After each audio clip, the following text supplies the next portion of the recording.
मा जाथाय जायामोन जाथायाथ' जेबो जानांगौ गैयामोन आरो बाव जास्ट आङो बेलासि टाइम जाबाय नालाय जों हाजिराफ्राथ' ओंखाम उखैखागोन मावदों जेनेबा 8टानिफ्राय मावो जोङो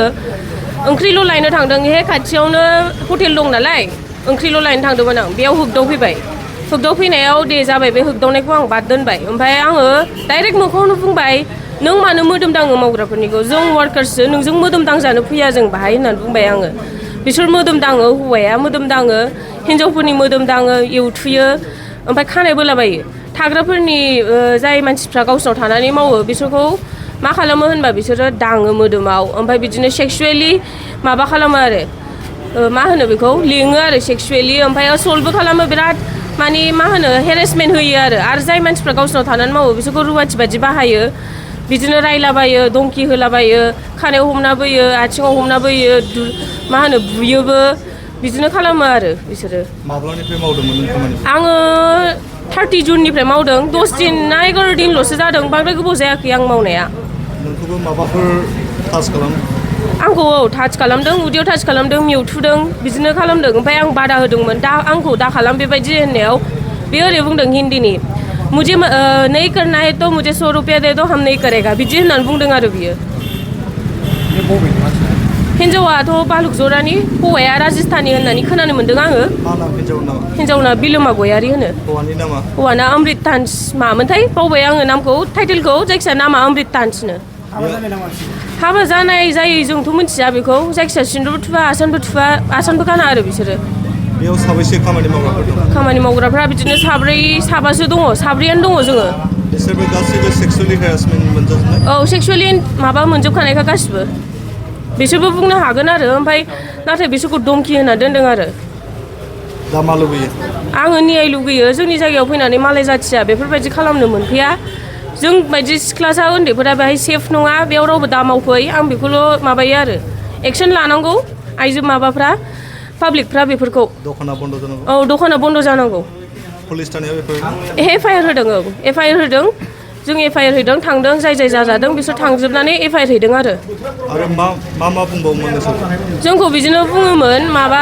नोंसिनि जायगा नङा ओंखाम जानायफोरखौबो जाय थानानै मावदों बिसोरखौ बुङोमोननो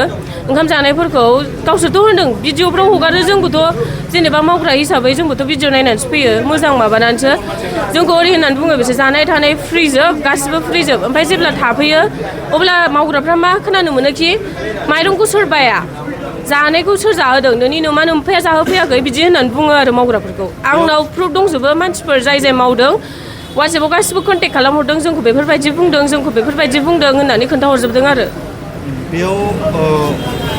बेसेबांनिफ्राय बेसेबां समसिम खामानि मावनाया सोलिबाय थायो 9:45 जोङो फैयो ओमफ्राय 8टासिम मावो आरो 8टा मोनानि 8टासिम बियो गस्ला दखान हिन्जावफोरनि ओमफ्राय जुवेलारिस फानो उन्दैफोरनि सफ्ट टय फानो ओमफ्राय बिदिनो आरो लिप ग्लसारि बा गासिबो हिन्जावफोरनि बुस्थु फानजोबो आरो बाहाय मालिकआ बावनो थायोमोन बिसोरो जिहेतु नोंथाङा जिबायदि अजद खालामदों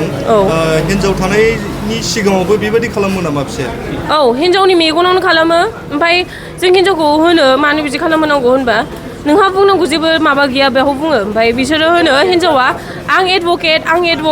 आंजों माबा जुजिनानै लाब गैया नों आंनिफ्राय गोजौसिन दाथां होननानै बुङो आरो ओमफ्राय जेनेबा जोंथ' बेफोरबायदि खालामजाया जोंबो मावनोसो फैदों जोंबो सिख्लासा उन्दैसा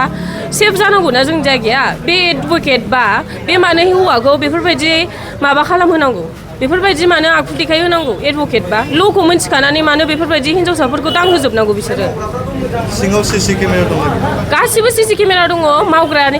माबा बारान्दानिफ्रायनो रुम सिङाव जे मावग्रा रुम बेयाव गासिबो दंजोबो आरो ओमफ्राय ओरैजाय गावसोर थाग्रा थियाय गैया आरो लामासिम गासिबो सिसि केमेरा दङ भइसबो खोनाजोबखायो गासिबो खोनाजोबो प्रुफ दङ ना माबा बिबा मोनगोन आरो माने सानफ्रोमबो नोंसोरो माने गोसो गाज्रि बेयाव खामानि मावबाय थानानै दंमोन औ बिदिनो गोसो गाज्रियैनो बुंजायो जों बुंनो हाला रावबो बुंफेराखै नालाय बिसोरो साहस मोननानै बिदिनो खालामबाय थाबाय आं दिनै साहस आंनि गोसोखौ हमथानानै जोंनि जायगायाव मानो बिदि जानांगौ साननानै जोङो बुंबाय आरो माब्लानिफ्राय खुलिदोंमोन बियो खुलिनायाथ' 1 इयारसो जाबाय खोमा आं बेखौथ' मिथिला जायखिजाया बिदिनो गोबावानो जाबाय 1 इयारसोआनो जाबाय दां मा नाम दखाननि नामा दखाना लिटिल सरोजिनी नगर